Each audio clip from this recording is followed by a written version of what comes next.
How great is your faith? You know, it's so easy for us all to say, oh, I have faith in the Lord. But how many of us have been tried and tested to prove that? I want to talk to you about the woman in Mark whose daughter was vexed with the devil. I'm sure she saw all the doctors. I'm sure she saw all the so-called healers in the land. But they weren't able to get this demon that was in her daughter out. The Bible says her daughter was vexed. She was desperate, but she had heard about a man named Jesus, and I'm sure she had heard about all of the mighty healings and the works that he did. And when she came to him, Jesus said, I'm not able to really work with you, because I'm here for the lost sheep of Israel. And she said, truth, true. But even the dogs eat from the master's table. She realized at that point she was not a believer. She was not a follower. She was not a Jew. But she was there to receive her healing. She was there to say, I proclaim that you are who you say you are. You are the Son of God. I am here to say that I have faith that you can heal my daughter.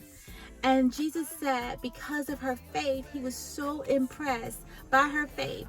He was so impressed that she didn't even get offended when he compared her to her dog. But she came into agreement with him and said, truth, Lord, but even the dog eats from the master's table.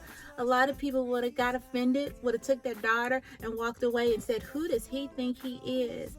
But she didn't let her emotions have the best of her. She was there to be touched by God. She was there looking for her miracle.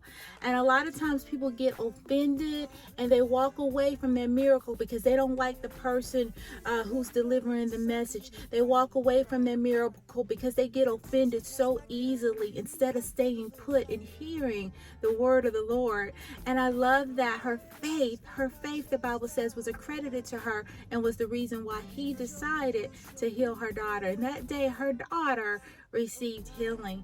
And I'm here to ask you, will you receive your healing today? We have to walk in faith. This woman she wasn't even a believer at that point, but I bet she left a believer. But it just goes to show that you can be in the church all of your life and not have the kind of faith that God was impressed with. It reminds me of the story of the centurion where he was impressed by that centurion's faith. Remember that? He says, oh, you don't have to go to my house. Just say the word and I know that it is done. And he was so impressed. He said, I had not seen such great faith. And I think we have to be careful because you can be in the church all your life. You can have so much religion, but do you have faith? And that's what I'm here to remind you of. Faith is what's most pleasing, the Bible says, to our Father. So I want to remind you that the victory is in God's hands, but we have to partner with God with our faith. And I pray that today your faith will be increased. I pray that you will grow in the wisdom and the knowledge of Christ, and that we will be good stewards of all that we have, sharing the gospel, sharing God's love everywhere we go today, being a light.